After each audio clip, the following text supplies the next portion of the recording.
Hey everybody, welcome to another Hex Futures episode. I'm Eco Builder, your tour for the Hex community, your tour guide.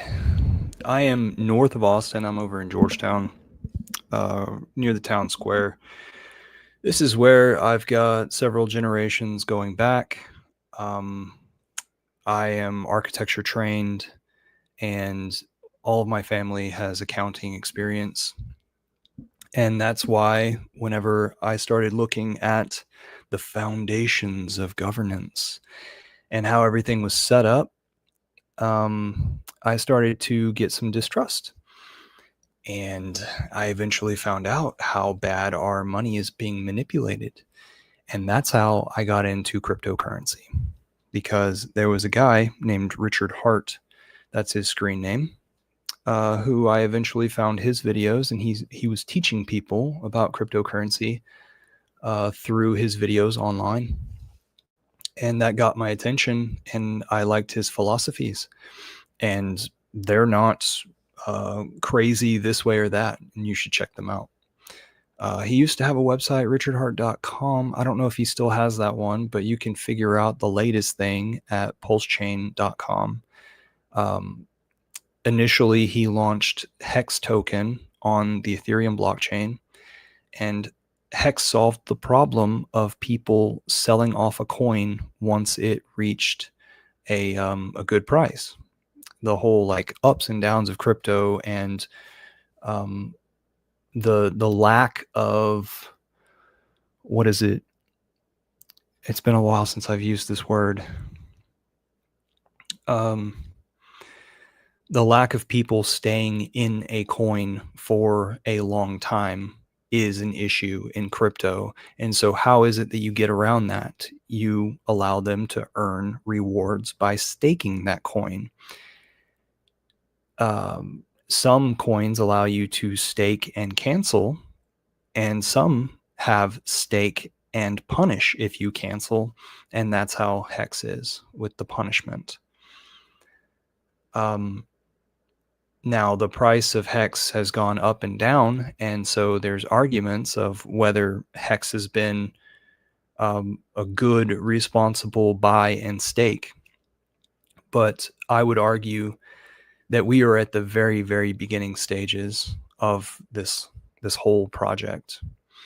So the Ethereum blockchain hosted the Hex token initially, and now the Pulse Chain blockchain hosts the Hex token as well. And that's where we're going forward. We also have an incentive token and an exchange token, which is called Pulse X. And the prices of those are down below me, scrolling across the bottom of the screen.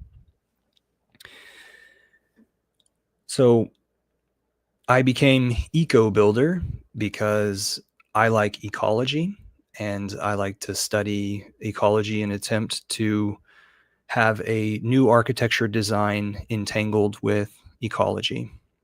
That's why I named myself Eco Builder. But also, it's an ecology builder amongst everybody in this community. I just want to be supportive. Now, let's speak a little bit negative. The prices of all these things in order to help me bring you some live streams have gone sky high. And of course, they didn't give me some notification email that they were going to triple the cost of what it costs for StreamYard streaming. So I'm unhappy with StreamYard. I will not talk good about StreamYard. They have finally started making some software edits that make it a little bit easier to maneuver on StreamYard, but I'm going to curse their name. Do not get StreamYard. They are crap. Go to OBS and do it yourself. OBS is a streaming thing where you can do it yourself. I've had issues in the past, but it's well worth it to get over whenever it is that people charge you out the wazoo privately. While I'm already on this rant, StreamYard did it to where they bumped me up in they made category levels for you to subscribe to. And then all of a sudden, whenever they updated their stuff, they bumped me up to the top and started charging me the most. That's why I'm pissed off at them. What I do for our community is often mail outreach. And lately I've been kind of like lessening my offerings,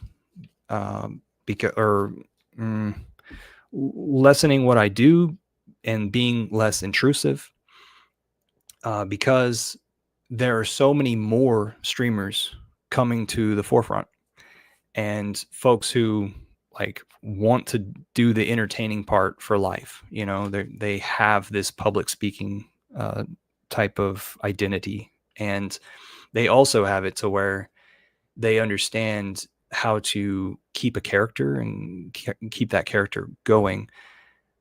I am not that type of person. I'm not going to introduce myself as a clown and do the whole show thing. Instead, I mean to better people's lives and be an architect, a pillar in society. So you will hear an honest opinion from me anytime you ask for it. If you guys want to add some comments, they'll pop up on the screen down here. It'll be pretty neat. I like to go over what it is that we're going through as a community, and then also how the outside world is helping shape or maneuver us or antagonizing us. I've got a few notes from mid-August, which was 2 weeks ago or so. And then I'm sure that these bullet points will spur some stuff that I've read recently on Twitter about what's going on. So I'm realizing that the best thing that we can do is be early to things. And so whenever it is that we're having this whole Trump shakeout or shake up of the world, I think it would be best if we tell our friends and family members and community members, our neighbors, get on Twitter.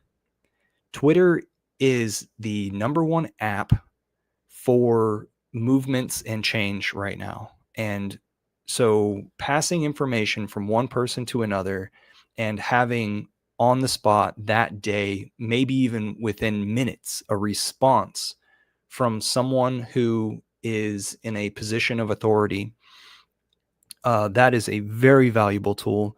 And so just like getting to a piece of land first, I recommend we adopt this philosophy of the internet allows us to have this instantaneous passage of thoughts.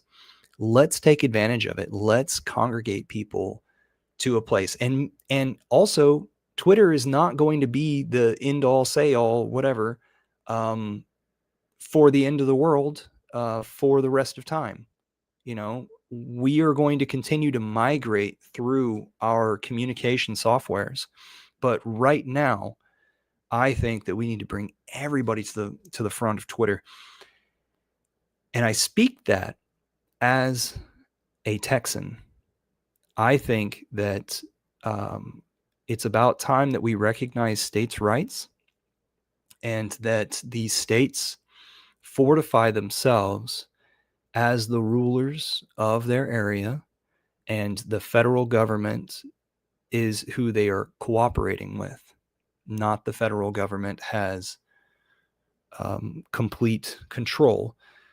Instead, it's an agreement. It's an agreement that we are a part of this union.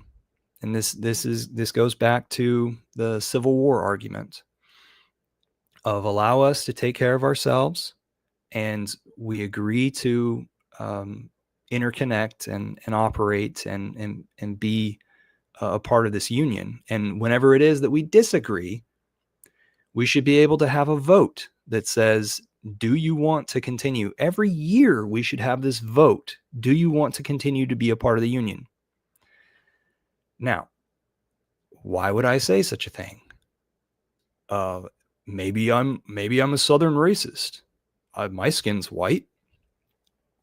The issue is when I got out of college, because I did have a 4-year degree in architecture, when I got out, we were in a recession. I couldn't go straight into architecture. Had to use my other skills to work for engineers.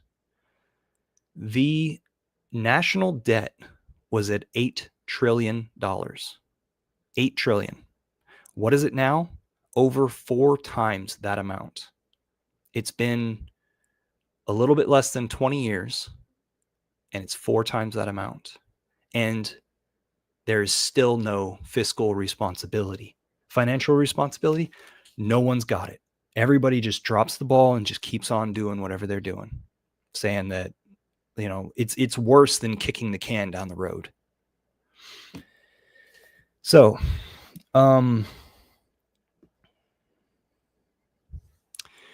back to what's going on around the world. Let me grab a prop real fast.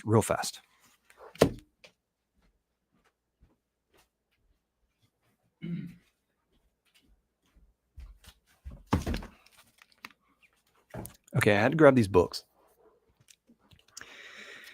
2 of these books are written by Carl Quigley. This initial one right here, The Anglo-American Establishment. What is this about? This is about organizations that were able to set up as non-governmental organizations, councils, in order to influence governments. They got deep inside governments. They married their nieces off to men who would then have the next round of influence. So they would keep it all in the family affair. This book right here not only explains these organizations and everyone that was involved during the 18th century and the 19th century and into the 20th century, but it also talks about the first time that the media had control of the hearts and minds of the people at home during wartime. So it explains that in South Africa, whenever the Boer Wars were going on, the British people were told something at home in order to keep their hearts and minds in the war. Otherwise, they wouldn't care about the war. So far away, has nothing to do with us. Okay? So that's why this one's important. Here's Carl Quigley on the backside. And everybody says that Bill Clinton was taught by Carl Quigley at Georgetown University. All right. Next. Tragedy and Hope. A History of the World in Our Time by Carl Quigley. What does this talk about? This talks about whenever it is that you gain control of the finances, the banks of a country, you control the people. And that's what this is about, is establishing the World Bank and controlling the world through that. Now, that's what we're up against. That's what we face. That's what crypto is about, is freeing ourselves from the World Bank. I've got some other books here about how they're brainwashing the kids in the liberal arts schools about the weather, calling it weather. They call it climate change, global warming, and one other buzz term. But anyway, your skies are controlled by the planes that are spraying it. I've been watching this for a long time. Cumulonimbus clouds are now extinct because of it, and they've taken all of your cloud books out of your public libraries because they're planning on this. So back to cryptocurrency. What is it about? It is about freedom of commerce. It's about the capabilities of me exchanging something for something else. So this person agrees that they want to receive something for something I want from them. And government has no say on if I want to buy that's coffee in a can from this guy on the other side of the world, and I want to send it all the way over here. So be it. We make an agreement. As long as he follows through with it, hopefully it arrives at my place. I'm able to send him that crypto digitally. Now, let's talk about what cryptocurrency actually is. It's a ledger on the blockchain. And so blockchain is exactly how it sounds, really. So you wrap up a block, and it's one increment of time after another, all in a line, to where then later on you can go back and view it. You can go back and pull all the data that you need to, but there needs to be a stop and start time, and that's the beginning and the end of the blocks. Where is this stuff stored? It's a bunch of miners that are all connected to each other in a network. And what you do as a cryptocurrency user is you get into that network, you move funds out of your ledger account. So there's this table, this ledger, and you're like, okay, this is my wallet address. These are my funds inside of it, my digits, because it's just decimals. And you say, I want to move some of these decimals out to a different wallet on that ledger. And how are you able to do that? You have the code, the secret words, the secret phrases to access that certain wallet address to then move those funds. That's how cryptocurrency works. And there's many cryptocurrencies. There's many blockchains. There's many tokens that sit on blockchains. So there's the Bitcoin blockchain. There's the Bitcoin Cash blockchain, which is a fork from the Bitcoin. There's the number 2 crypto is called Ethereum. That's where our Hex token sits on top of the Ethereum blockchain. So because the Hex token sits on top of the Ethereum blockchain, we have to use Ethereum as our gas in order to move the Hex token around. So that's another thing to talk about, is gas. Gas gets things done. That's whenever you ask the miners to do something, you pay gas. Sometimes the gas fluctuates. Gas is decided by an agreement that you make whenever it is that you ask for the transaction to be made.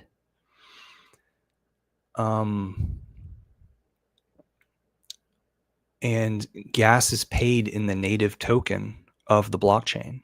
So whenever it is that I've got a Bitcoin wallet and I want to send coin from my wallet to somewhere else, I pay in Bitcoin the gas fee. And whenever I'm on Ethereum, I pay in Ethereum the gas fee.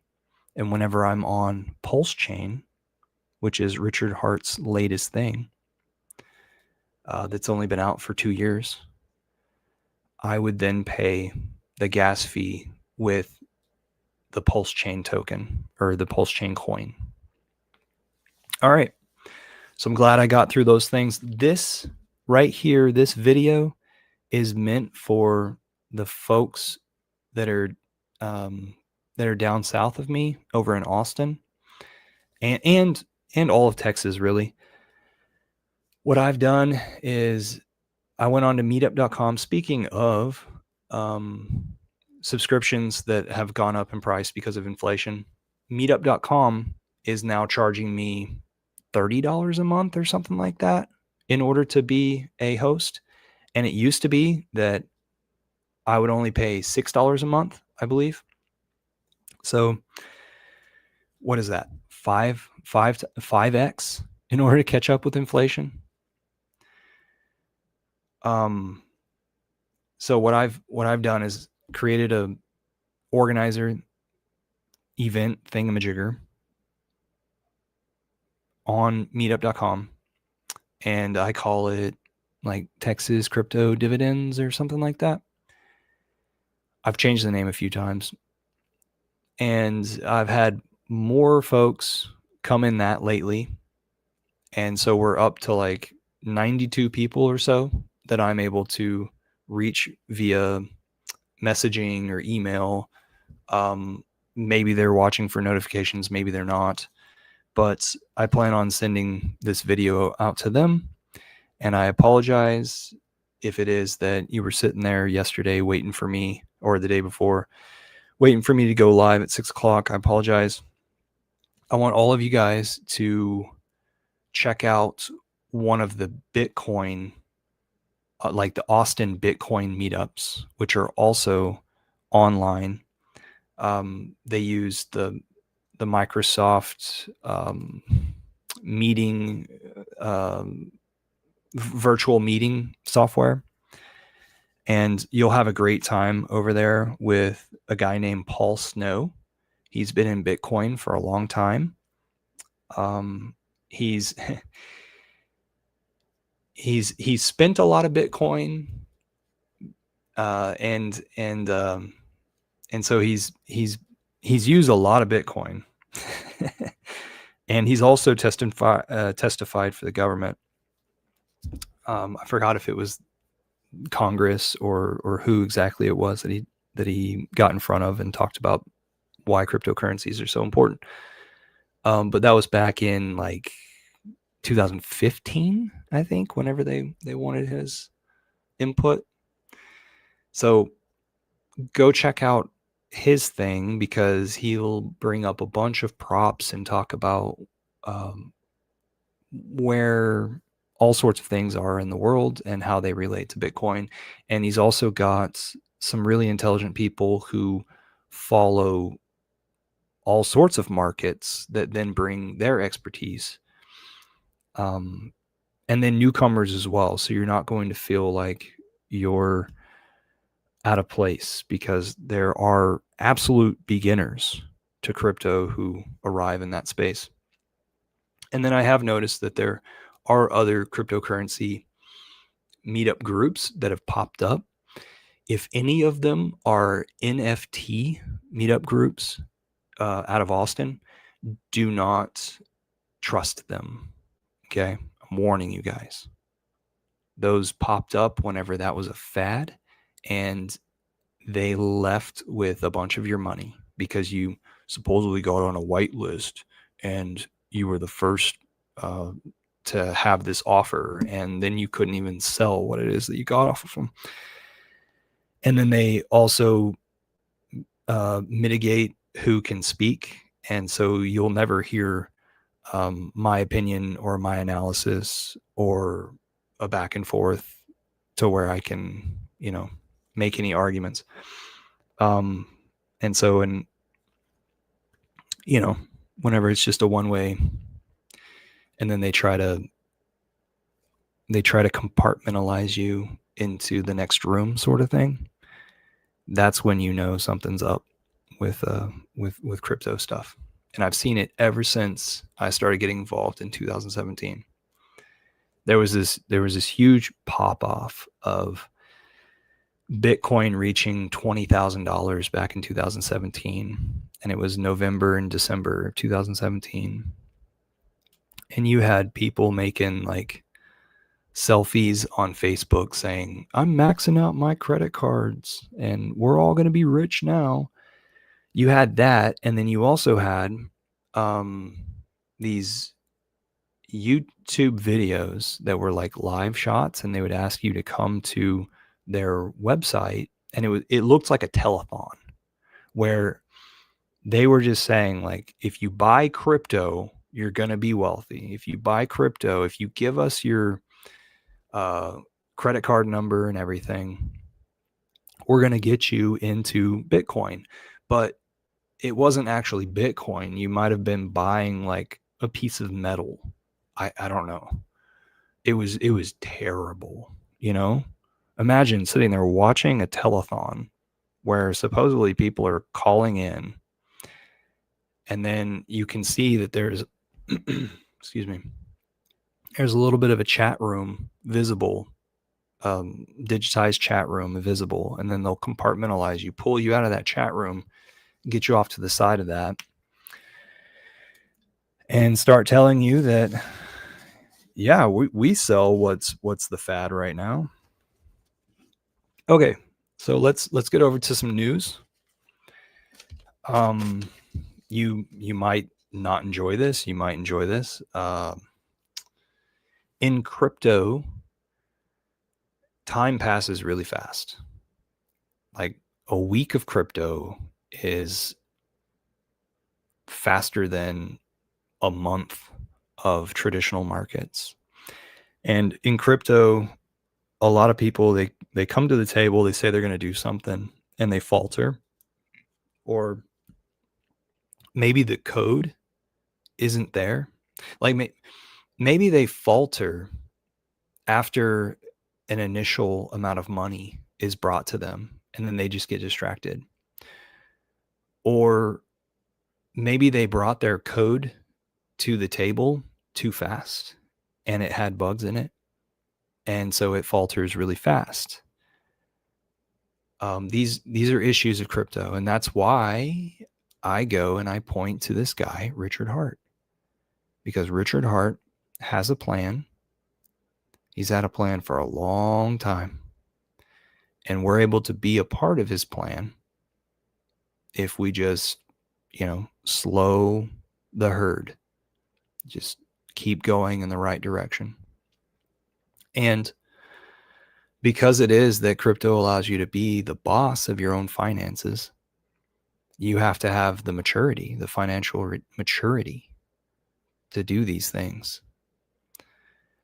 And so there's a lot of lessons learned on the way. And you have to maneuver through all of these wicked thoughts that people throw out on the internet about what crypto is, or the proper way to do something, or get rich fast, whatever. There's tons of people that come to the screen and say, I made so much money doing this. I mean, I don't know why they do that. You got to have a certain bug inside you to do that. But one thing's for sure, it makes other people jealous, and other people look at that person and they're like, oh, if you did it, I can do it. So I'm going to go throw my money at that. How much can I gamble? How much can I risk? Oh, I'll put in $100. Oh, that's not enough now. They're really talking up about this thing. Oh man, if I could do this, if I could do a 5x on that, oh my gosh, why don't I just put in $500 instead? Because I would much rather do a 5x on 500 than a 5x on 100. That's how you get caught. And you know what a rug pull is? It's when the guy who launched the coin then takes all the profits and the project's dead. The liquidity pools go to zero. No one cares to be around it anymore because it wasn't a good structured crypto.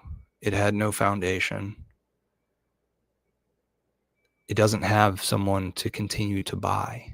That's what you have to ask yourself whenever you're looking at a crypto. Why would people buy this? Because I need to buy it now so that people later will buy it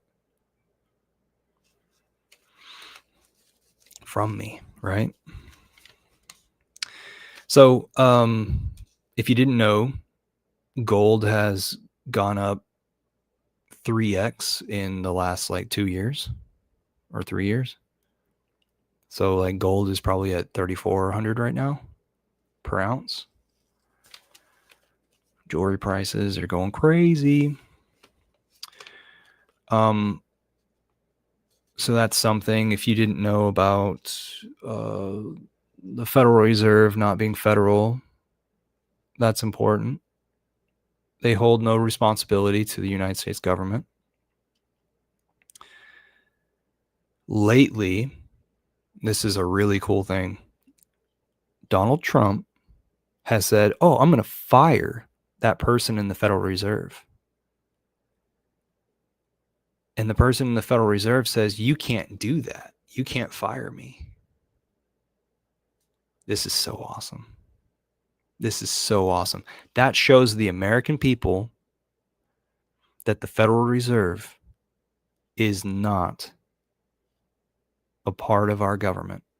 Instead, they are a separate entity issuing money. We don't need them. We don't necessarily even need government to issue money.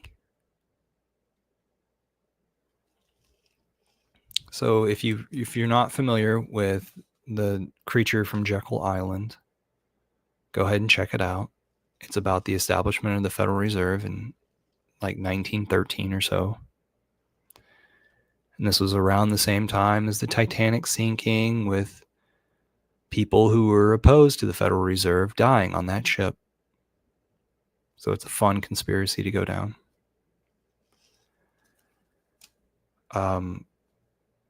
The most prosperous years of this nation were in the 1900s. And we've just been stunted since. Our founding fathers said, allow others to have their wars, but we don't need to be a part of them. We don't need to be a part of a war on the other side of the world. And think about how many enemies we're making whenever we're on one side or the other.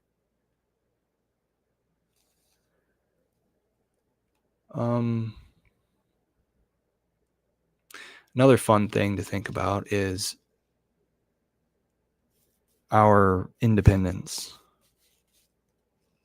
and how the Declaration of Independence was written to a king, telling the king that you have underserved me and that I would like my freedom, and this is how I'm going to go about getting my freedom. This is what you've done. This is why it's wrong. This is what I'm going to do. What an amazing document. And here we have cities, mayors demanding that the federal government not come in there with troops and clean out their cities.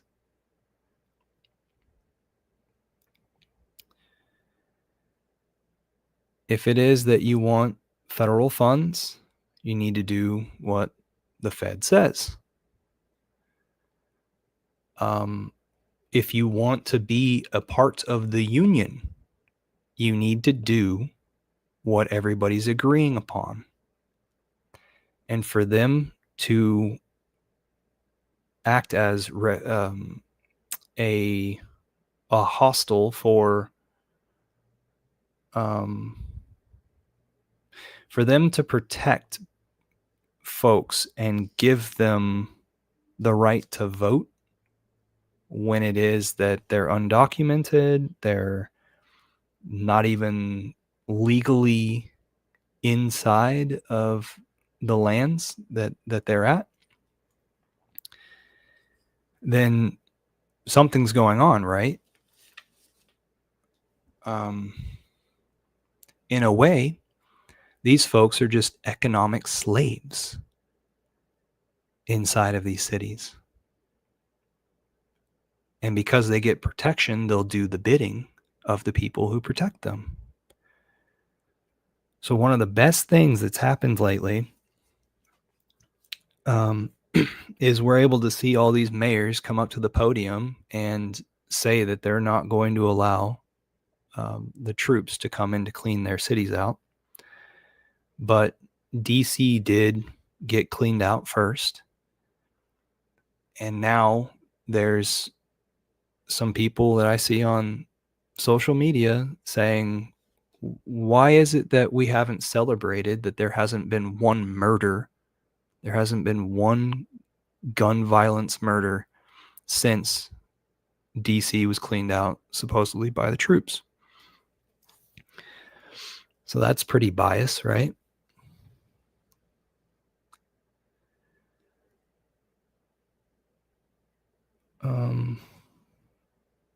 I was going to say something else along those lines. Now I'm starting to get distracted. At minute 35, I'm getting distracted.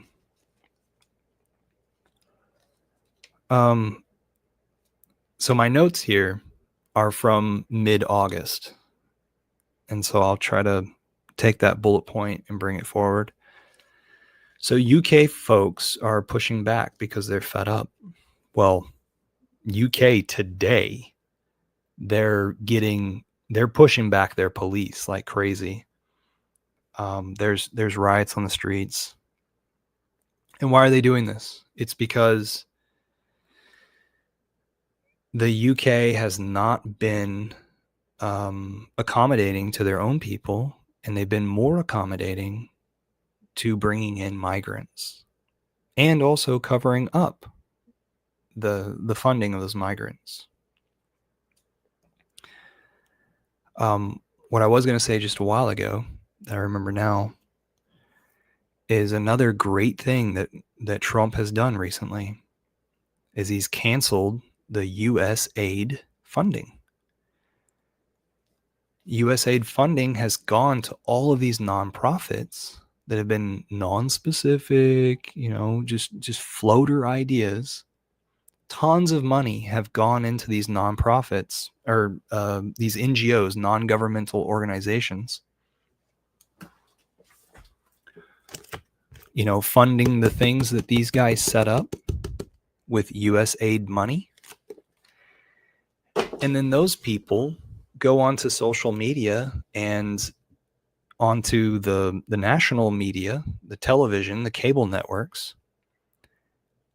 and they say that this is the way people feel around the nation when they don't feel that way.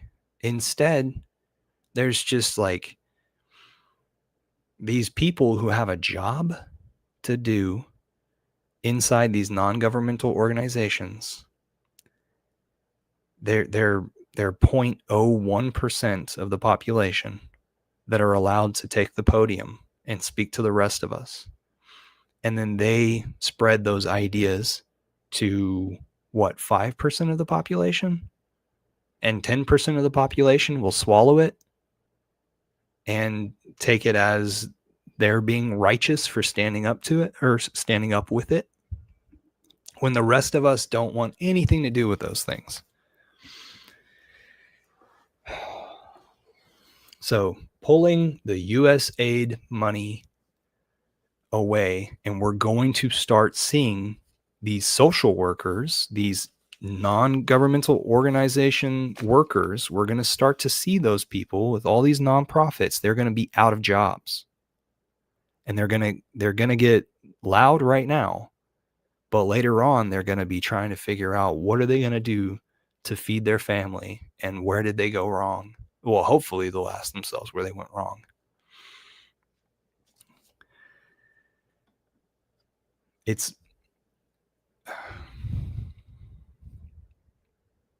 There are so many people who are out there protesting against Trump, and I'm not a huge Trumper, okay? But like these certain things that he's been doing, it's been like, oh my gosh, what a bit of fresh air. Some of these folks who are out there protesting on the street against Trump and saying the same old lines, I want to ask those people, where do you get your money? Because if it's social work, we don't need you. What we need is mentally stable people to go about their lives without obstruction from government. We don't need a middleman in between government and people. And that's where these people are just, oh, I'm so divine because I make money. Anybody who makes money believes that they're doing a righteous thing, and that's what we're pulling back on. And two, these people would have nothing without me, is what these people say. When really, these people who are making these arguments, they are the most pompous, they are the most racist, they are the most divided, the most lying to themselves about what reality is.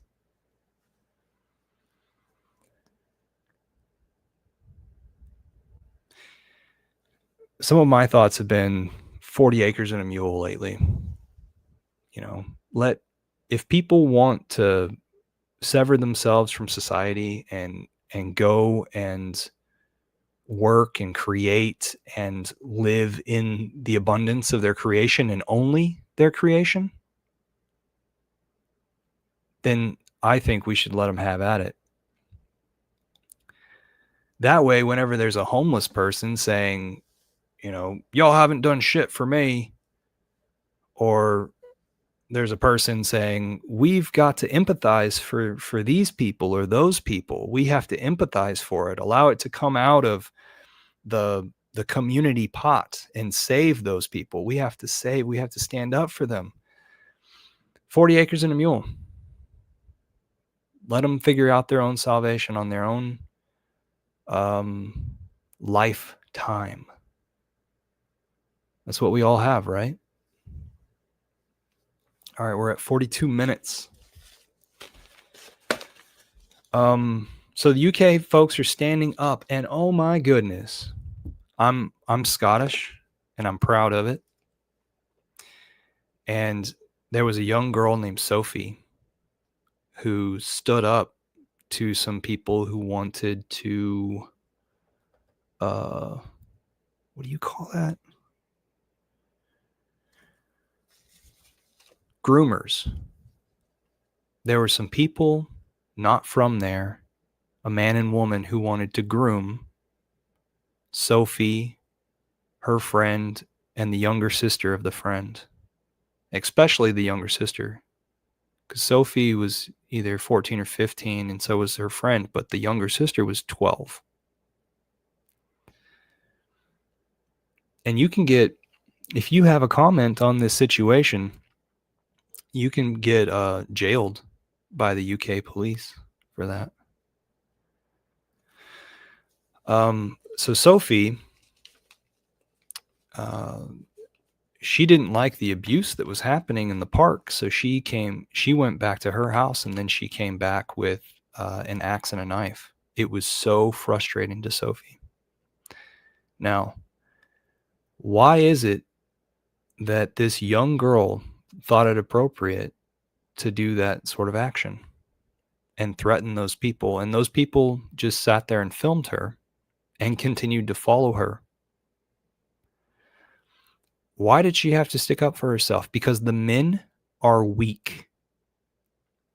Because the UK is a target of these folks, the non-governmental organizations.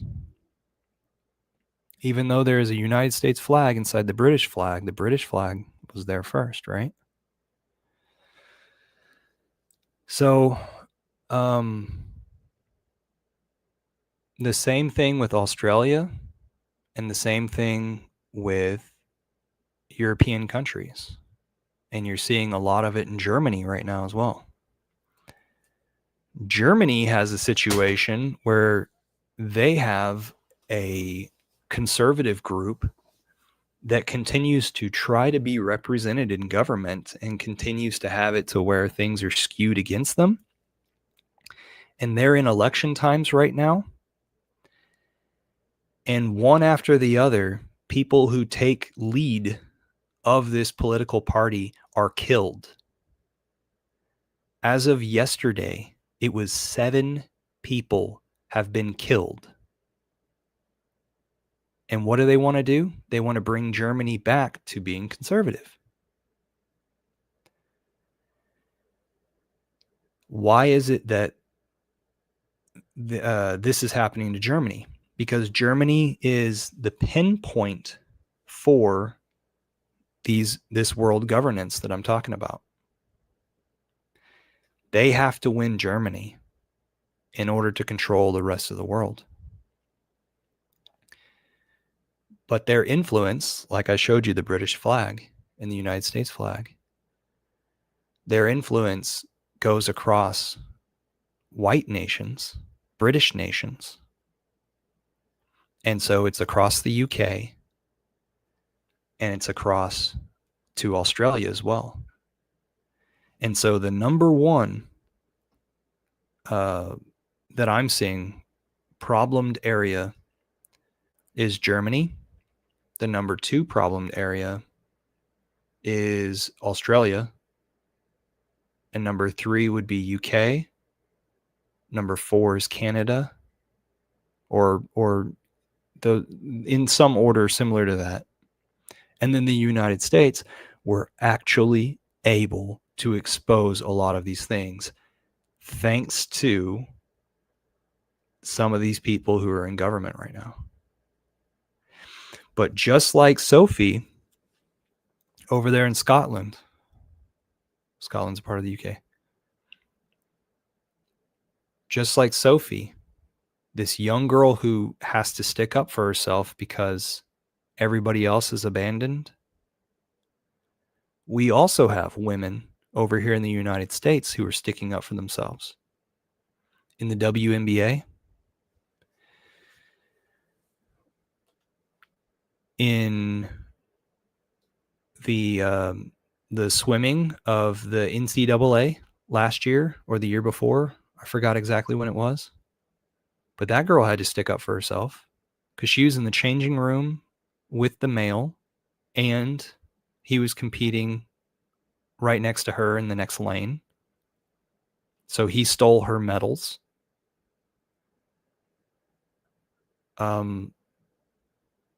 The WNBA stuff that I was talking about is there's a gal, Caitlin Clark, who had gotten beat up on the court multiple times, and now she has some other teammates who are not taking the crap either.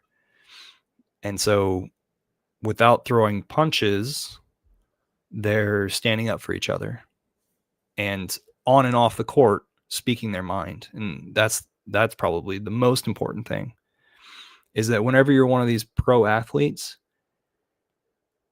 in order to be in the league, you have to keep your mouth shut and go along with what the league says. And that's why Aaron Rodgers,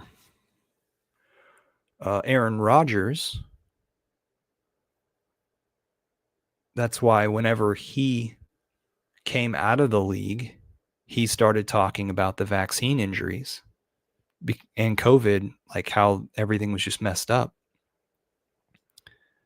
But back to the women who have to stand up for themselves because the men are weak. Marjorie Taylor Greene. She's over here in government, and just the other day she said, if it is that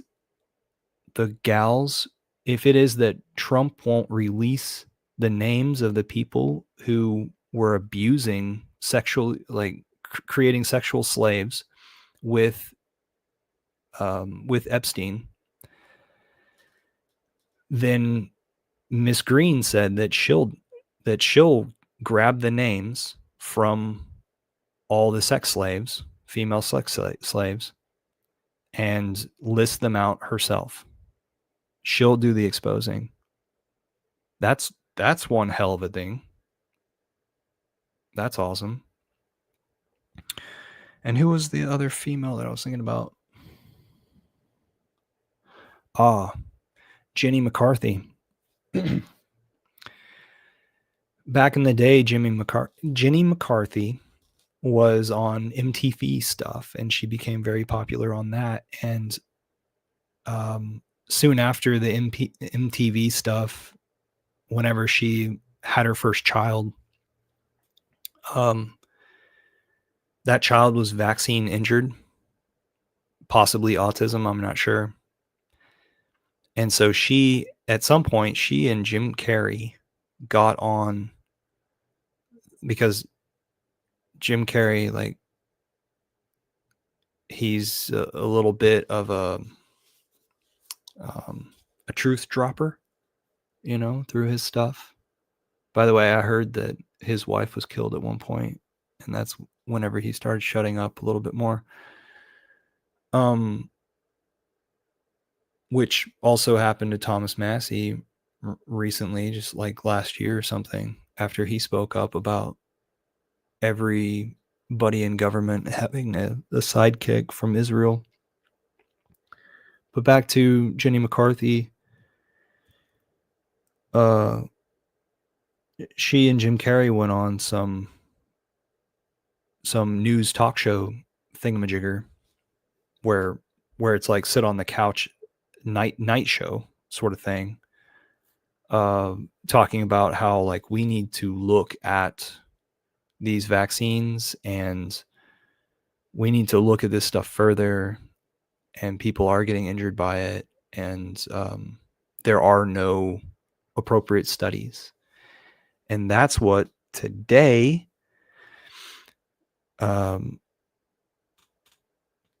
Kennedy, who's over there at the health area of government, then was, I don't know, like, he was able to ask some senators some questions today. And so a lot of exposing has been going on right now, because he would like to do appropriate testings. And then over there in Florida, their Surgeon General is saying if he has his way, and if everything passes that he's proposing, they won't have vaccinations at all in that state. That Surgeon General is the black guy with the shaved head, and he spoke out against a lot of the stuff, the COVID preparations or whatever. I think he might have become Surgeon General of Florida, like mid-COVID stuff. It wasn't like during the heat of it. Instead, it was like 22 or 23, to where he was a breath of fresh air on the later half of the whole thing. So Florida was one of those places where you had a bit more freedom sooner, and they understood, like, who are you harming anybody being out on the beach? Being out on the beach by yourself. But in Australia, they'll come chase you down. They'll make you a problem. Oh, you're too close to me now because I got you in handcuffs 1 foot in front of me. Silly stuff. I hope you guys are enjoying this. I apologize for rambling. But I did some crypto education earlier. I'm just going into like news and current events and stuff. So yeah, like right now with immigrant people coming into your country, if it's controlled and allowed by the government, where you're documented and stuff, then it's supposedly going to be a healthy growth for your nation. But if you have it to where you're just opening up your border and escorting them straight into your inner cities for them to be hard to be found by anybody who wants to regulate this or run back the hands of time, then you're going to have it to where you've got, dare I say, terrorists and murderers, abusers, And whenever it is that you have it to where a person grows up in an environment where they can marry a young teen or abuse a person in single digits, what are they going to think? What are they going to be hardwired to do whenever it is that they have those aged humans right in front of them in a different state? And a new state and a new community where the people are oblivious to your to those people's interests.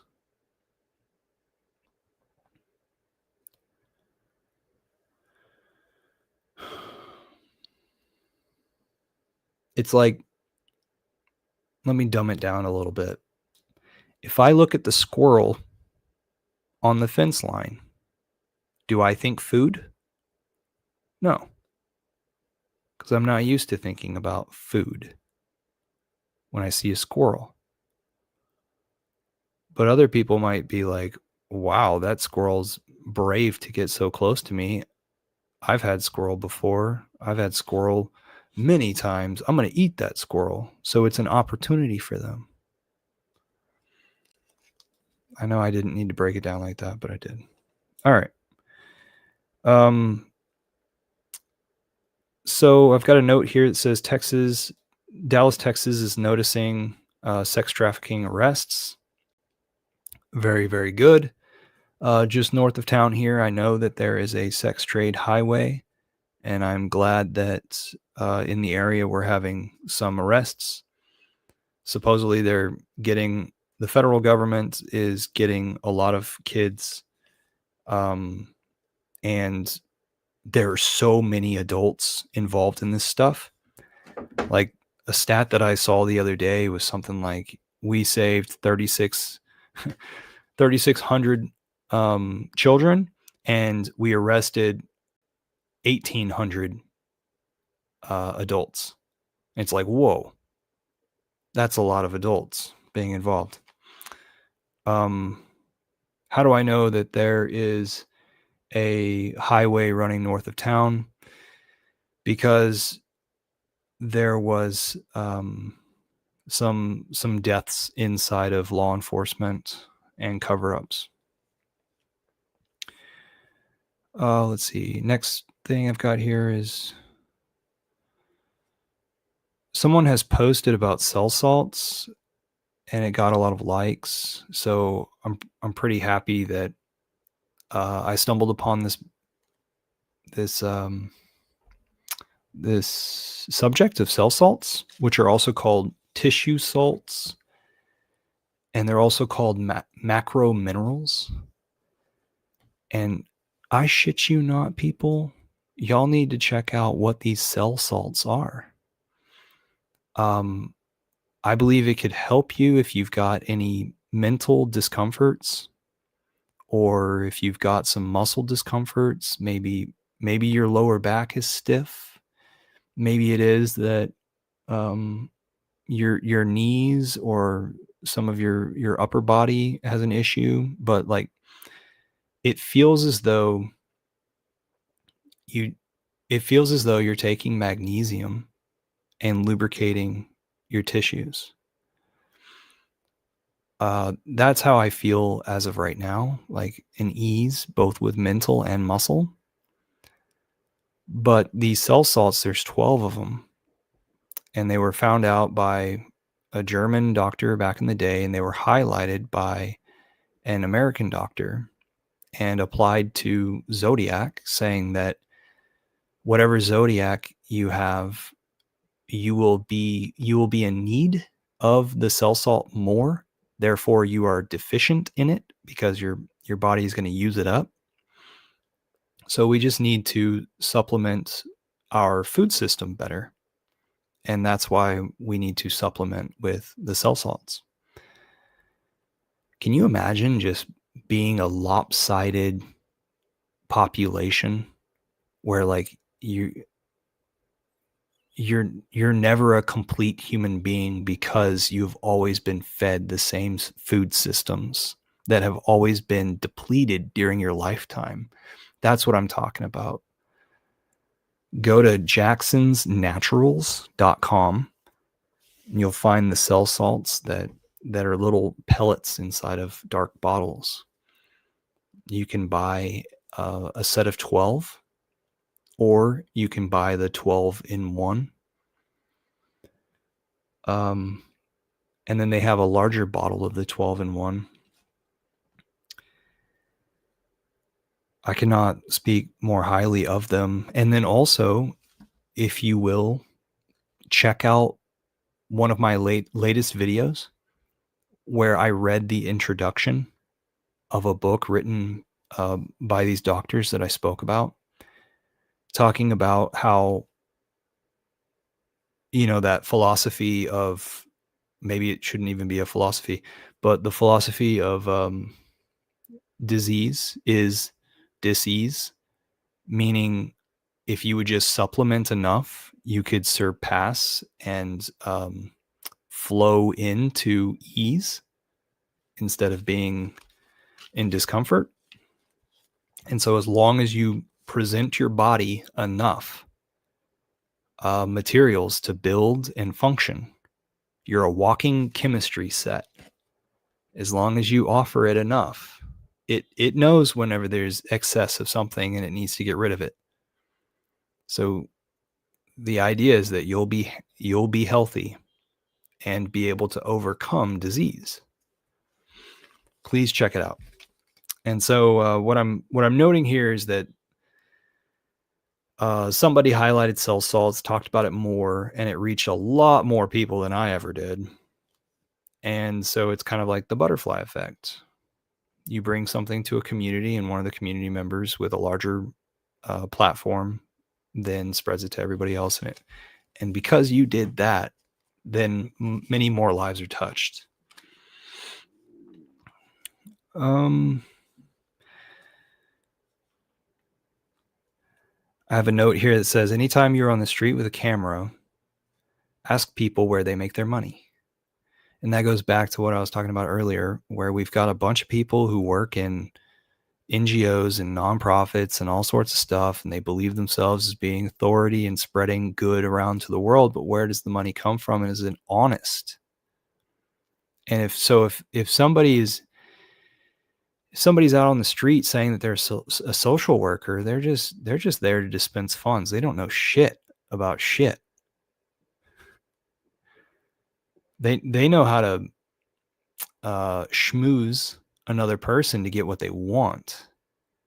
But do they necessarily know how electricity works or plumbing works? Like, if you don't have these basic concepts of things that you use every day,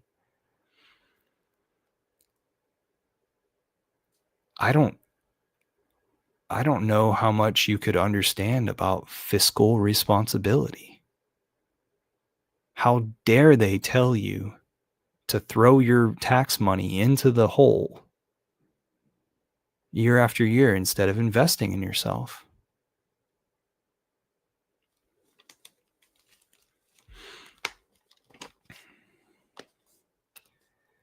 So, hard times make strong men. Men, humans, whatever. So here we are. We're rising up. We're making, we're the road builders for tomorrow. Few and far between, sturdy as heck.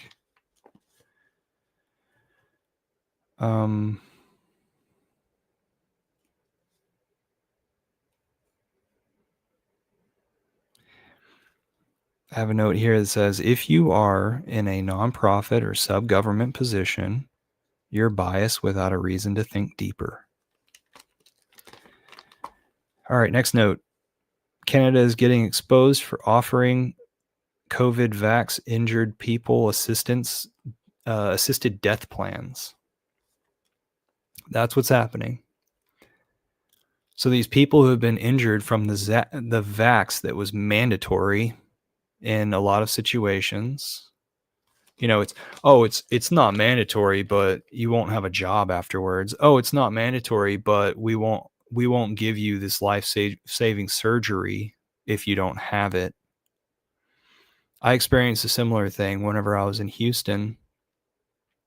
The engineers that I was working for, like I said, whenever I got out of college, I worked straight for some engineers. After a few years for working with them, they changed their healthcare plan, and they said, "Oh, well, we need to categorize people, and so we need to take your body metrics." I said, "You can't have my body metrics." I was already a person that was against, you know, too much documentation. And they were like, "Oh, okay, well, it is optional, but if you don't give us your body metrics, you're going to get the lesser plan." I said, "Fine. Screw you people. I'm leaving anyway." So I paid more for less coverage and got out of there quickly.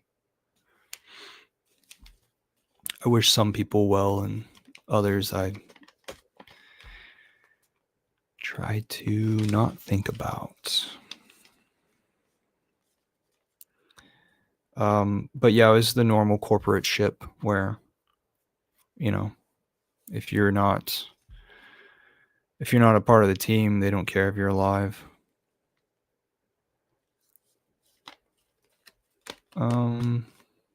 So assisted death plans.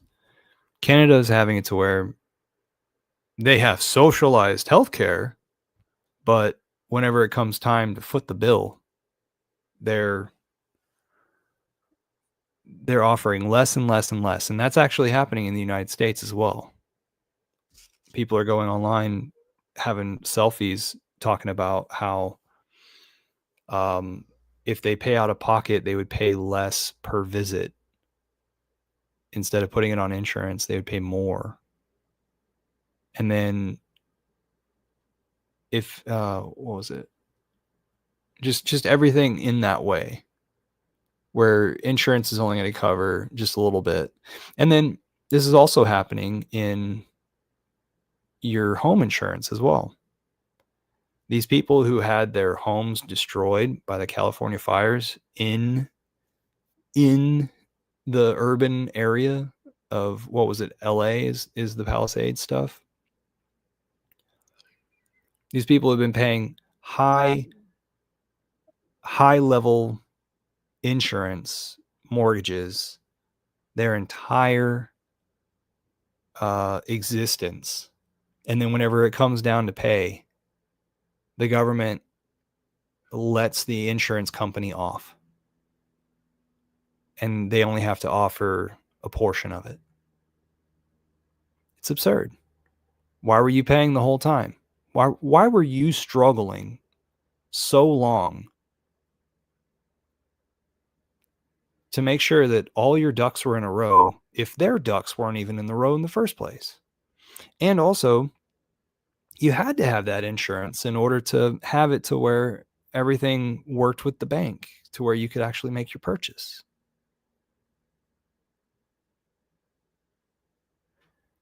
So it's another case of, what is it? Rules for me, not for thee situation. And a philosophical argument that I make with my father, because my father will tell me that, oh, it's insurance. You're insuring something. You ain't insuring shit. Life insurance. What the heck does that mean? Does that mean I'm not going to die? What are you insuring?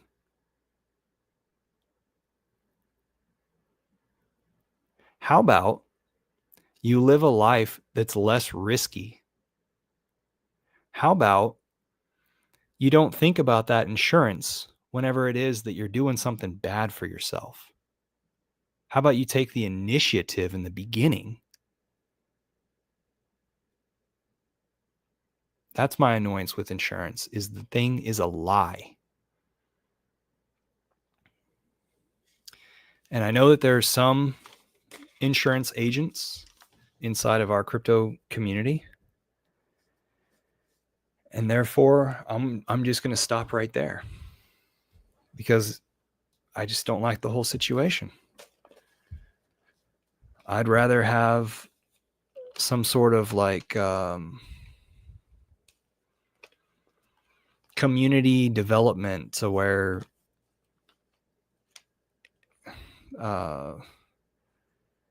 like if something happens to me and my family needs a little bit of support, then the great deeds that I've done towards that community then make it to where the community bows to, help out the folks that meant something to me whenever I'm missing. And this also brings my perspective up of like what people are thinking whenever they're thinking about the governments that they'll allow rule over them.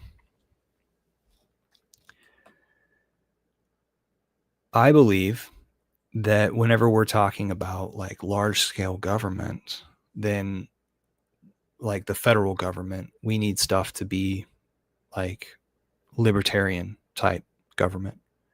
And whenever we're talking about broad scale and state government, we also need to be thinking towards libertarian government, where its personal responsibility fills the whole plate. And there's the slightest bit of government exists. And then when you get down into the community, then you start to shift some of that personal responsibility out into mutual responsibility, because you don't want to live in a shithole and have that shithole in your vicinity.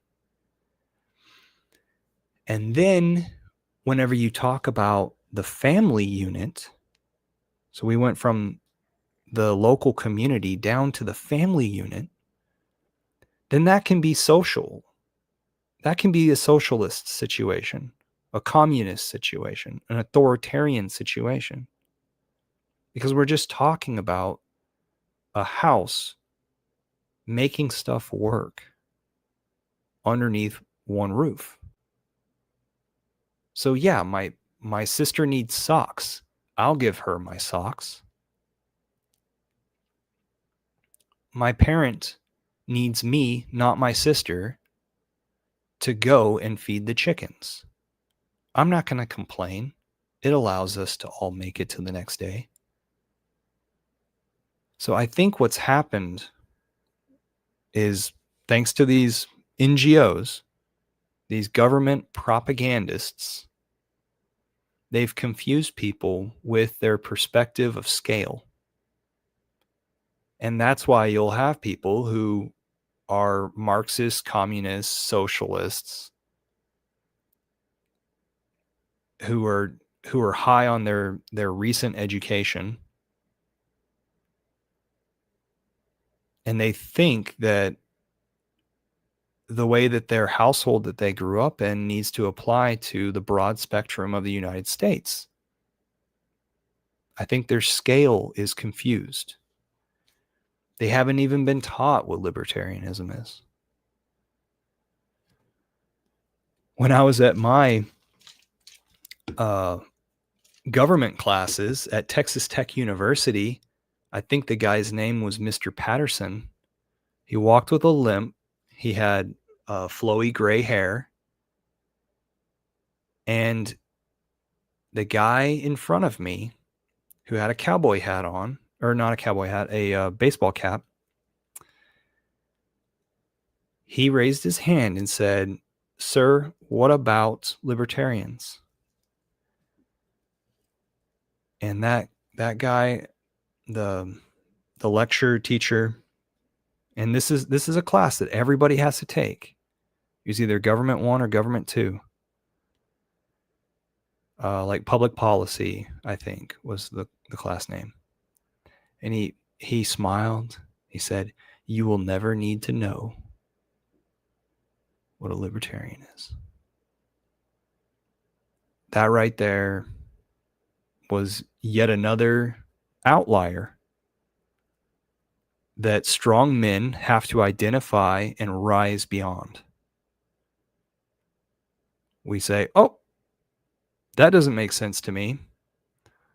Let me put it in the mental binder folder and put it on the shelf. Because it seems as though this academic world is trying to lie to me.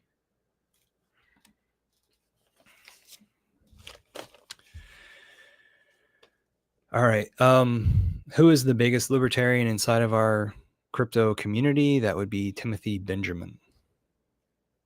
He has helped out with presidential campaigns. Check him out. He's been on this channel before. So I heard somewhere that TikTok's new rules are that you can't post political topics or commentary. So that kind of sucks. Because TikTok is making it to where, like, it's really spreading the conversation online, where folks who are ready to just like Snapchat their friends, you know, they're just doing a quick video, and then there's so many folks on the other end of it who are just scrolling videos of, you know, it was initially just teens dancing, right? I don't know if you can hear my stomach, but it's going crazy. I just cooked an egg. It's over there on the stove. What is that? An hour and 15 minutes ago. It's like I teased myself. Oh, but right before that, I had my daily drink, which is amazing. I got like ashwagandha, beet, lemon juice, all sorts of stuff in that.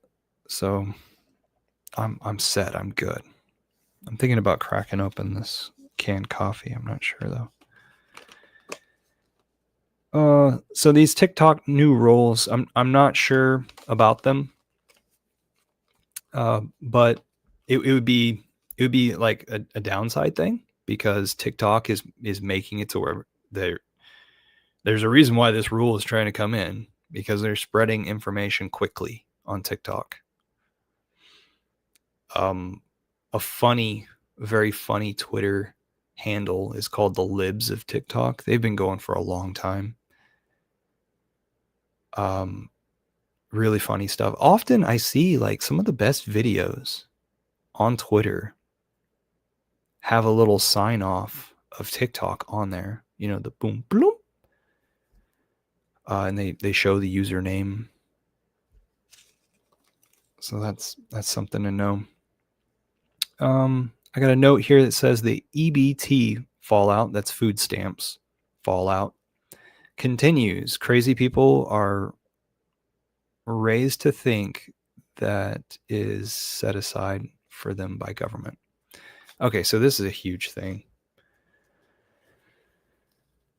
So amazingly, Trump has come out and said, okay, we're limiting food stamps now.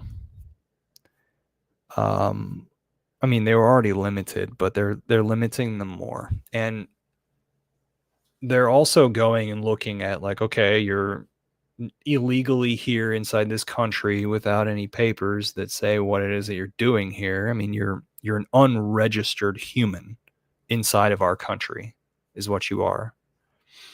Interacting with our people, we don't know what's going on. And this USA ID money has gone to these people to pay for their shelter, the hotels, renting out the hotels. The entire hotel is available for these people. And they've got tons of food money and maybe even some liquidity in their bank account where they could just buy anything. I mean, that was going on underneath Biden while it was that we were being told to lock down. They were opening the border and escorting people into the country and not documenting them and giving them resources in order to maintain themselves. Not to mention that a lot of these people were males my age, single. So we're not talking about families who are going to settle down. We're talking about men who are going to be looking for opportunities in any way possible. So back to talking about food, they have these food stamps. And so whenever it is that the government goes and looks at who has these food stamps, they find that a lot of people have excessive food stamps given over to their little credit card, debit card like thingamajig. So they start cutting back on those things, and people are responding. These EBT recipients are responding on social medias, complaining about it. When just the months before, while a lot of folks are struggling, these same EBT people were bragging about the amount of money that they were getting out of it. We're talking like 3,000 plus a month to feed your family, while it is like other people are just absolutely struggling.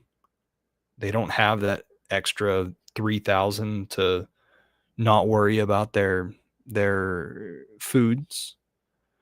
And the food choices too have been limited, because we're seeing on social media these folks that receive these huge EBT benefits, this huge ledger of benefits, and they go to the store and they attempt to buy junk food with it because that just fuels their life. So what's going to stop somebody from buying Twinkies with your tax money?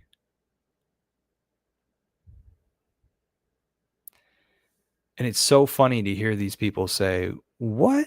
I have to pay with my own money to buy these snacks?" So anyway, this huge expose is happening when these people do it to themselves. And it's quite a sight to see.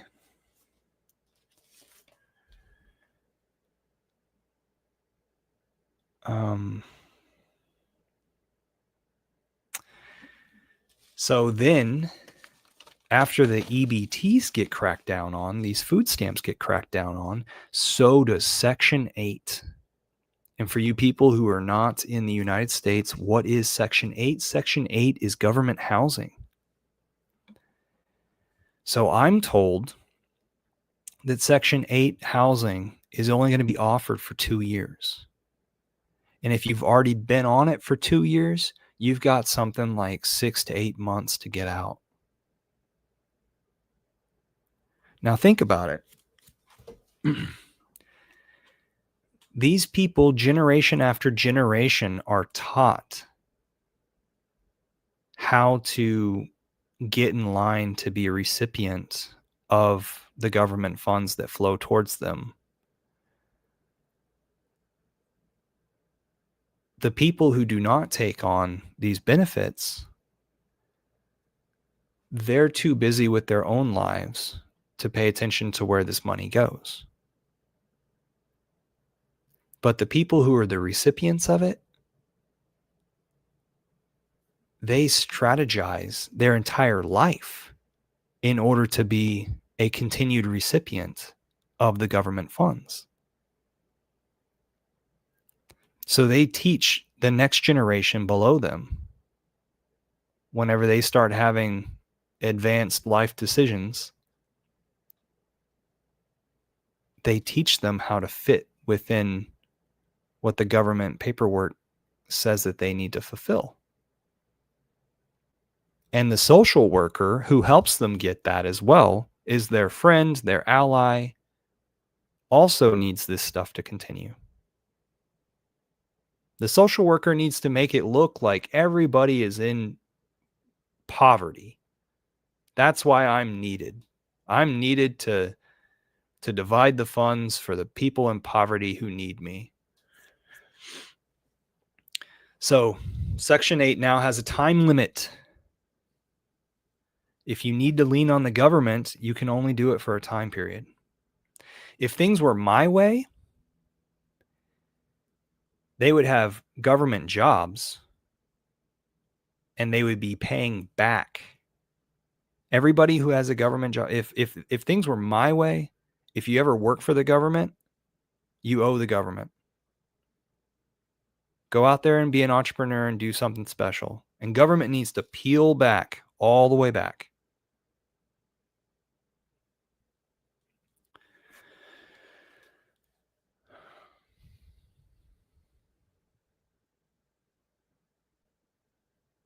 It's quite similar to the insurance philosophy that I talked about earlier. But yeah, I'm told that Section 8 is only going to last for 2 years. And then you're out of there.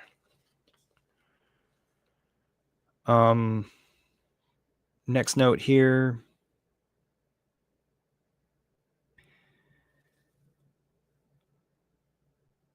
We're starting to find out more and more about organ donation stuff, blood donation stuff, aborted fetuses stuff, and sex trafficking of minors stuff. So why do they want the young kids? Probably for their blood. Why do they want the fetuses after you've aborted a child? Because of the rich tissues. Why do they not want to save your life after a car crash? Because they want your organs. All these things are coming out into the open.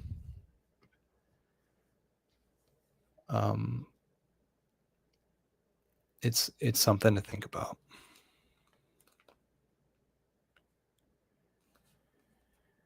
And I have another note here about Germany, which I already talked about, which has progressed to 7 assassinations of their political party leaders for the right party, the Conservative Party.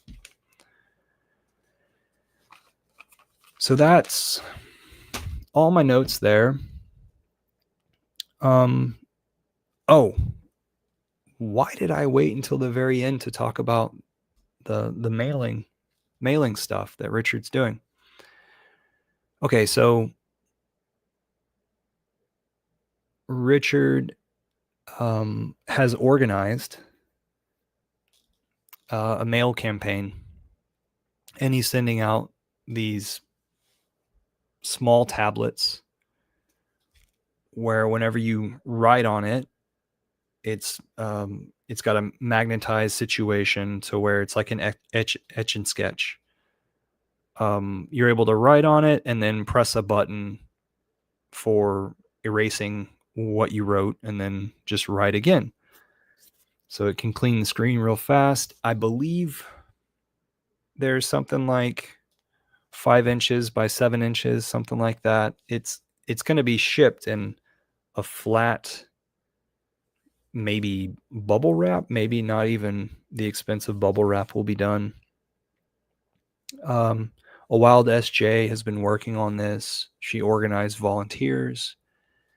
They have received the large shipment of all the tablets, at least round one of them, that supposedly came across the ocean from their manufacturing spot over in one of the Asian nations. And they look pretty sleek. There's a pulse chain logo on it, a hex logo on it.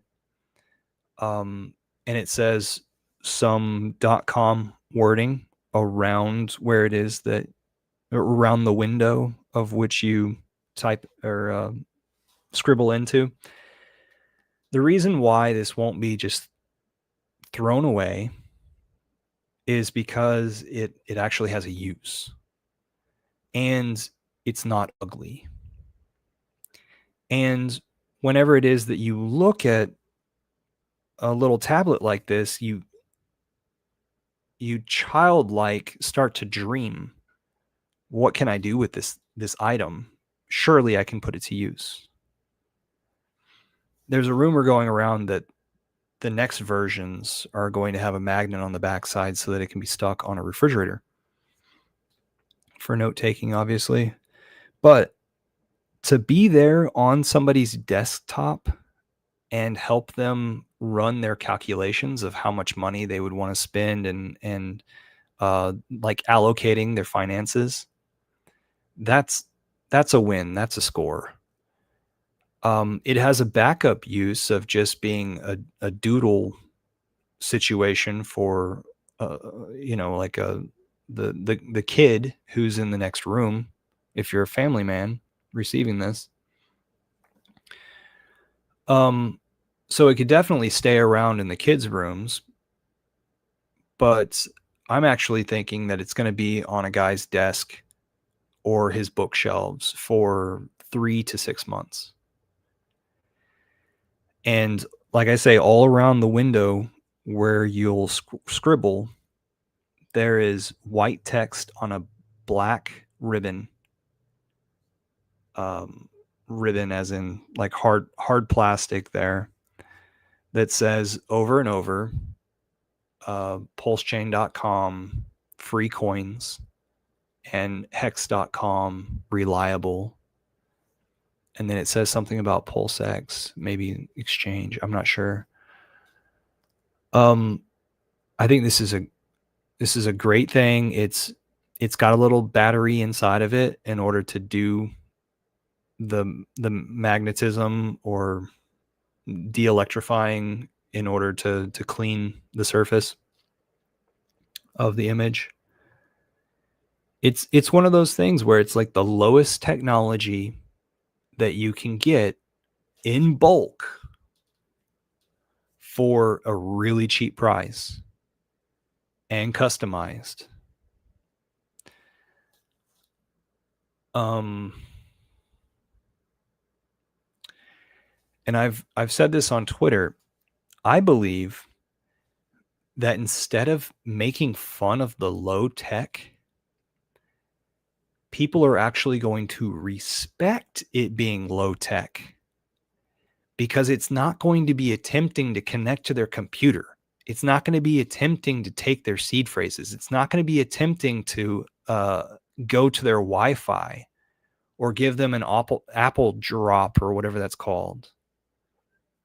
It's not going to be attempting to make a phone call. It's a dumb device. And I think that's going to be respected,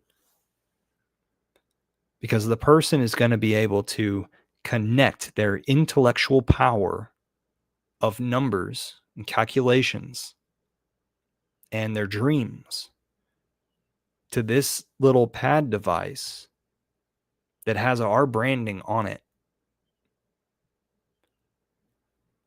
And then they're going to enter a new realm where it's finances on blockchains through their computer portal that is going to be smart. And they're going to like it that there's this disconnect, because people get freaked out. People are going to think, oh my goodness, I shouldn't save my seeds on my phone. What am I able to save on my tablet? I've got a laptop. I've got a desktop. Is my extra screen connecting to my Wi-Fi?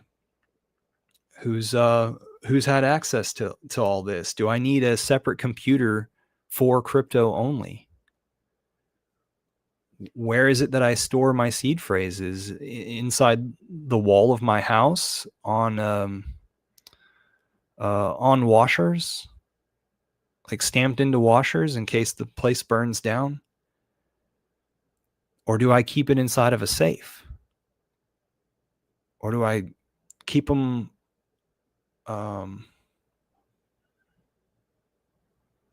do I cement it inside of the foundation of my shed in the backyard? Like how much what I'm new to crypto. What level of security do I need to think about? These people are going to respect that you gave them a dumb device, but yet you still gave them the information that they needed to follow through with. So some of the critiques are people are saying, I wish it was a wallet, like a Trezor sort of thing. Okay, well, that's pretty cool. It's pretty complex. It's really complex, actually. I don't suggest people learn about Trezor's ledgers until like maybe $10,000 worth of crypto. Because before that, you're just playing around. You don't know solid what you're doing in crypto. Whenever it is that you stake Hex, I recommend just throwing $100 at staking Hex until it is to get in that day and have a long distance perspective and just watch how the Hex system works. How much how much interest are you earning every day? Is it working for you at all? Is the price fluctuating? How is the community? All these things. I'm what am I doing right now? I'm telling you how people start, how I would request people start, but how people think about starting crypto. Because often they're just going to start a Coinbase account and they're going to rummage through Coinbase and try to figure out which small cap coins they want to get, and they'll listen to the Bitcoin speakers up on the podiums that they find on YouTube, and they're thinking, okay, I need to get some Bitcoin to make sure that I have the base coin, right, that everybody believes in. But they won't know the difference between having an account on Coinbase and being the custodian of their own coins with a second wallet backup as well. They won't know all these things. But a conversation about who is it that these devices are going to be mailed to that needs to happen. People inside of our community are making lists right now of folks who have interacted with cryptocurrency in the past, and they've been exposed in this way or that. So that's where the list is coming from. So these people have bought before, not just shown interest, but actually held accounts.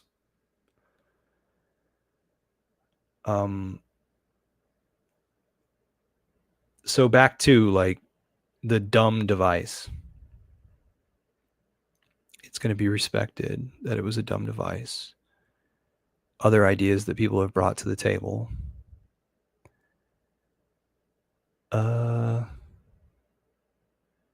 Like this thing can't even connect to your computer if it wanted to. The closest way that you could connect it to your computer is you take a picture of the image and you then have it there on your cell phone.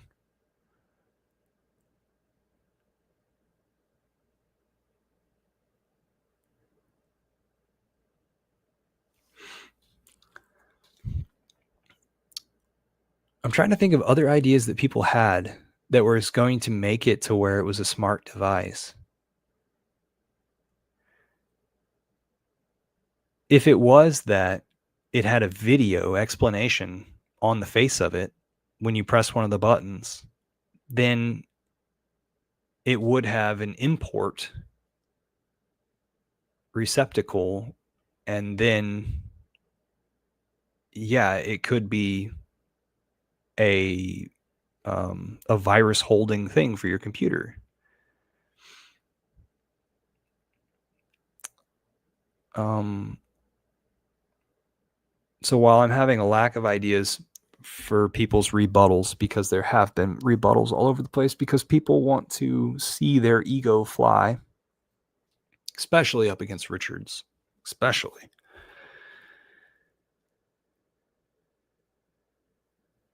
I would like to point out that there are so many folks who said, like, oh, those are pretty cool. I want one. I wonder whenever it is that I'll receive one, or if I could buy one. And I started realizing that the people are willing to pay $10. So maybe on eBay a few months from now, there'll be some of these devices for $10. And I believe it was something like 50 cents that they cost to make or purchase.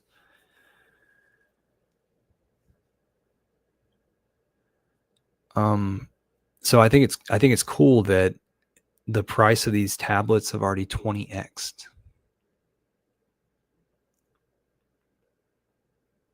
So we want to talk about coin prices and stuff. The tablet's already 20x'd just because of branding and cult mentality.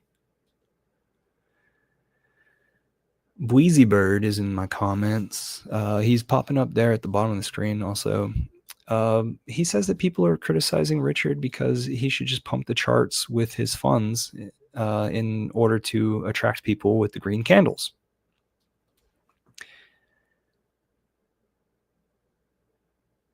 My response to that would be the easy, hey, wouldn't that suck if people just sell and go away?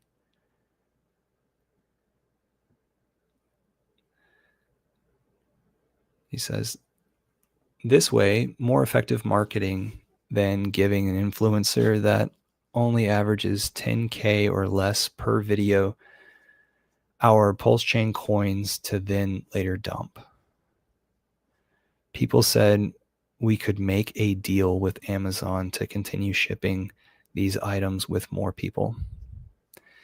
I don't think I quite understand what you're saying. Maybe more information has come out since I've looked at this. Wheezy says, I'm going to reread this middle comment.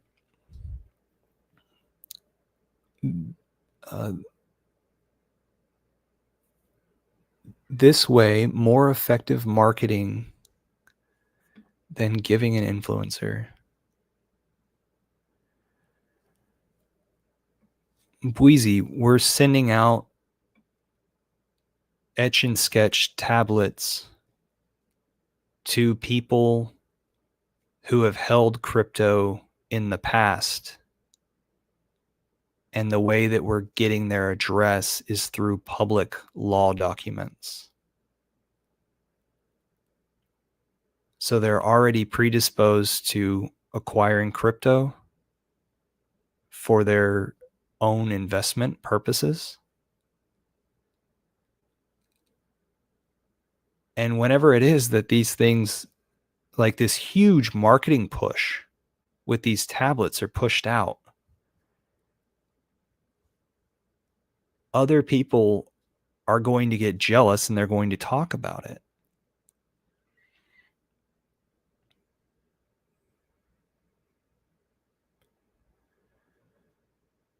If it is that, like I said earlier, if it is that you just pump your chart only, people are going to be able to sell into your buys, and your money goes bye-bye.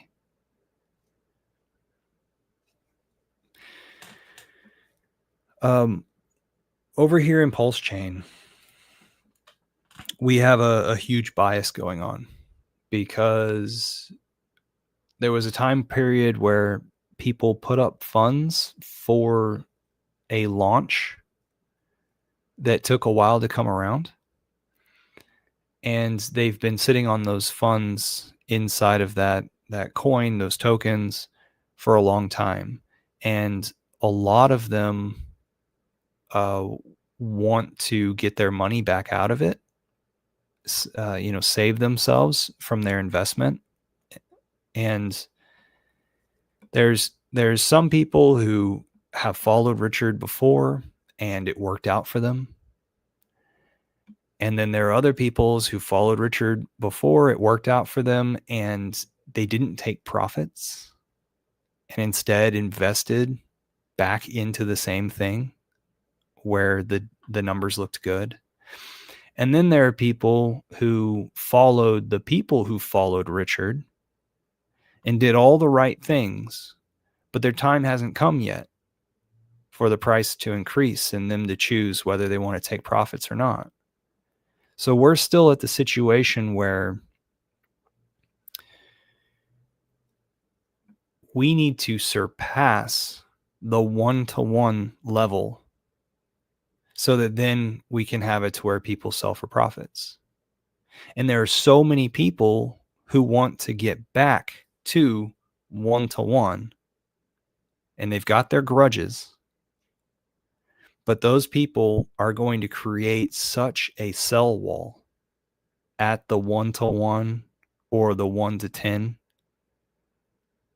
that we have to get them disinterested in the product altogether and leave,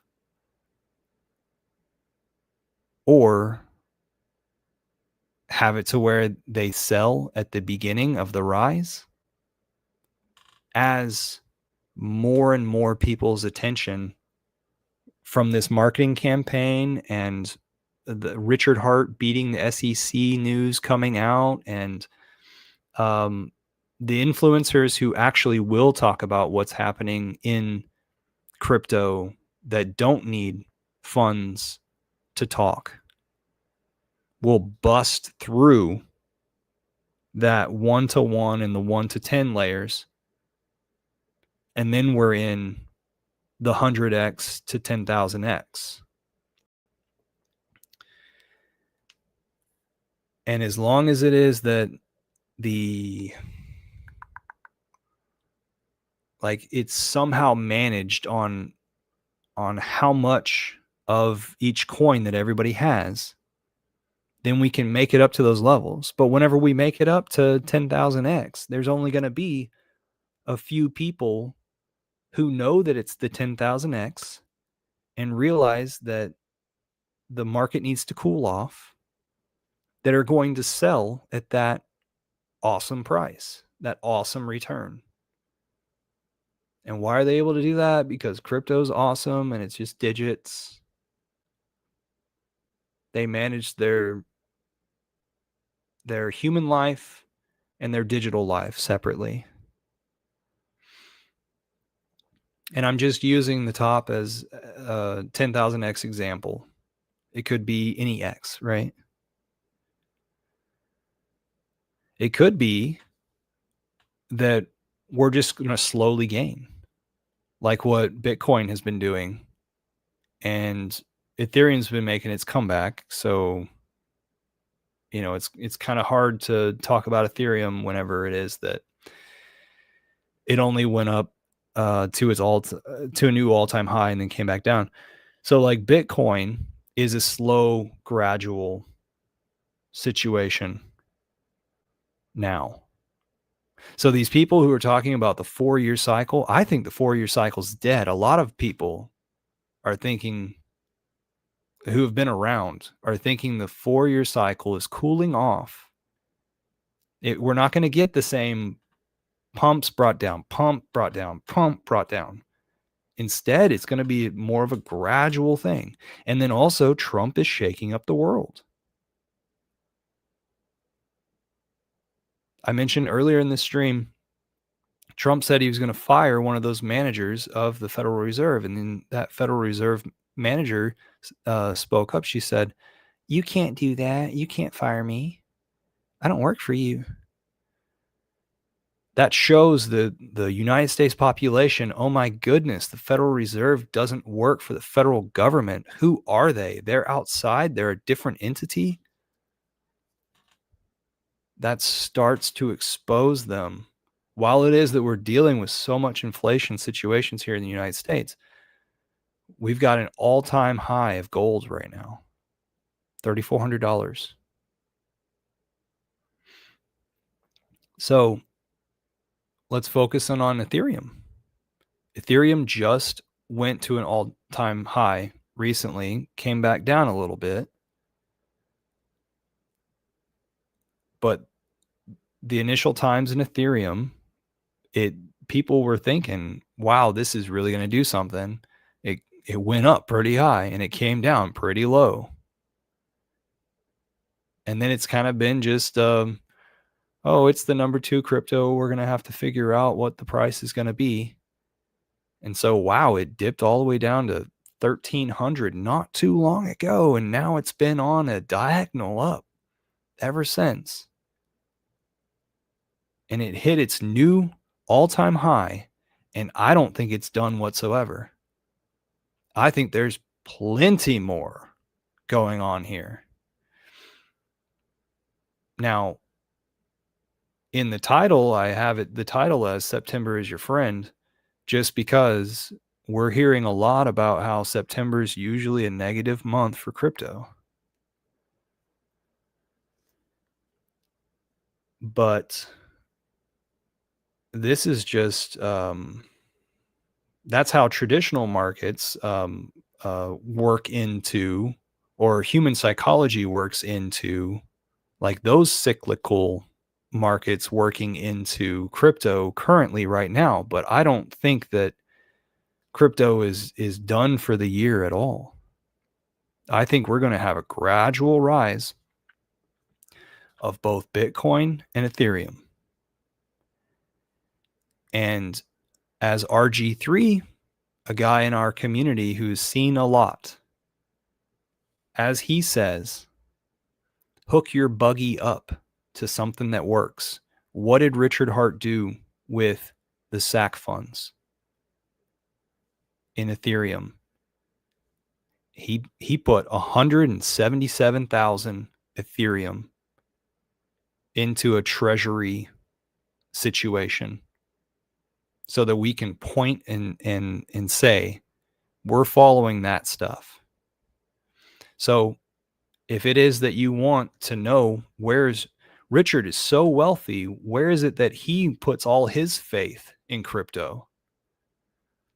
Ethereum. He's got so much riding on Ethereum right now. He knows that Ethereum's going up. People have speculated Ethereum's going to 5,000, which ain't that much from where it is right now. People are speculating 7,000, 10,000, maybe even 20,000 ETH.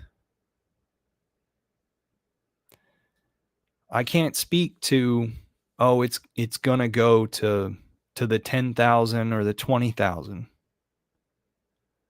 But I can say that everybody is asking about cryptocurrency right now. This meetup.com group that I have, I'm getting emails every day about new people joining and RSVPing. That's what this video is supposed to be for. The Austin area people, to introduce them to Richard.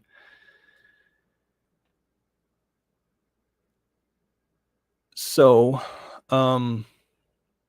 when's it time for Pulse Chain? When's it time for our community to survive or thrive? When's it time for me to see every one of you with your hot rod car? Soon after all these people come into crypto and say they want to challenge the United States dollar and they want to invest.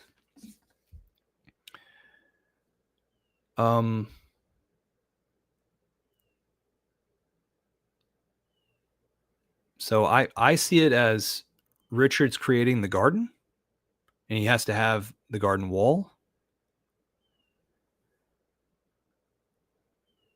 and you have to have all your tools, all your plants,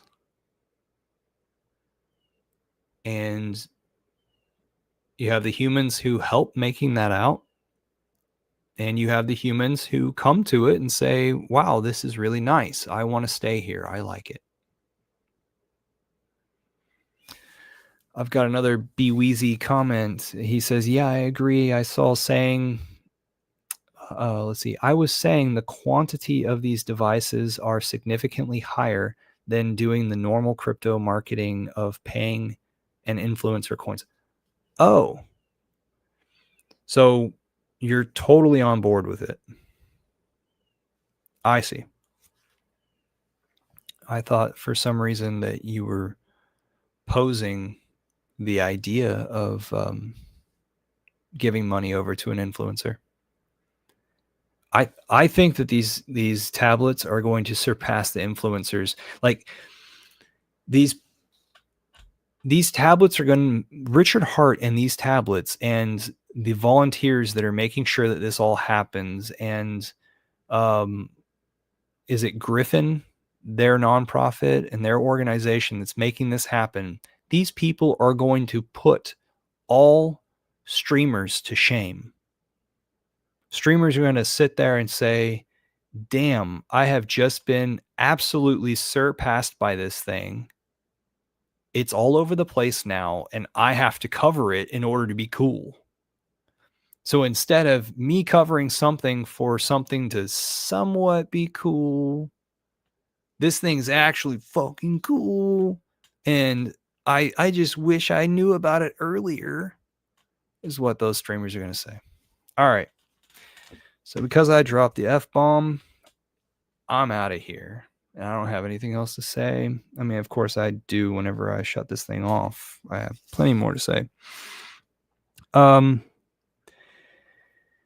NASA's wasting $20 million per day in order to propagandize to you what everything is so that you'll continue to be a slave. Don't be a slave. Be an economic warrior.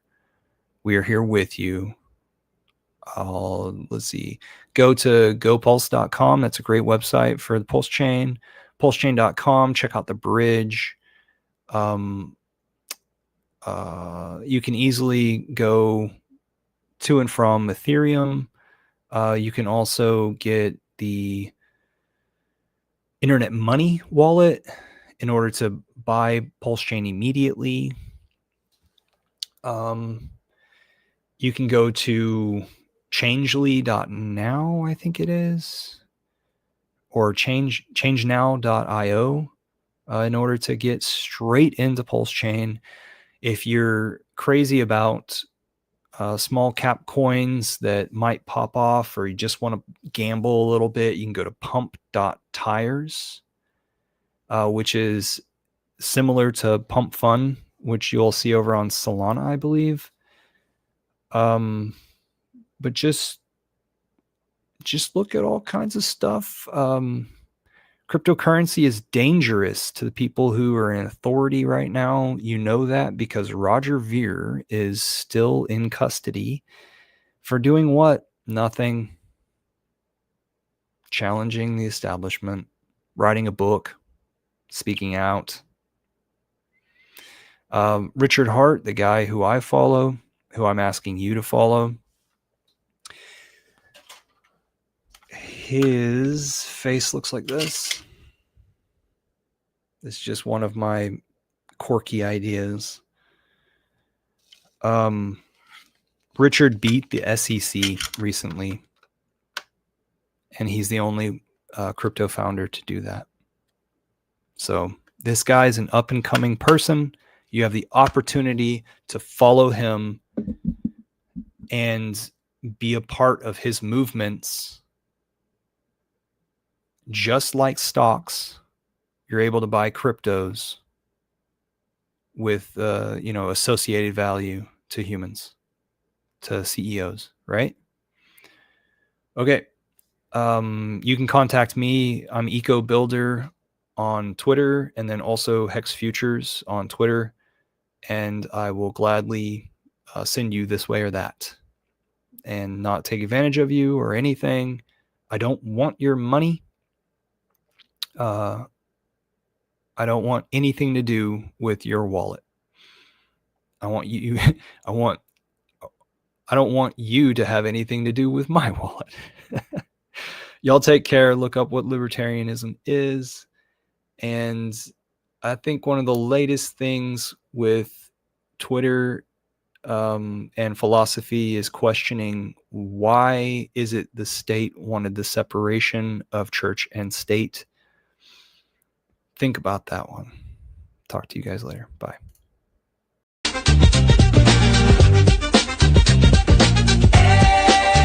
SEC. Yeah, you know me.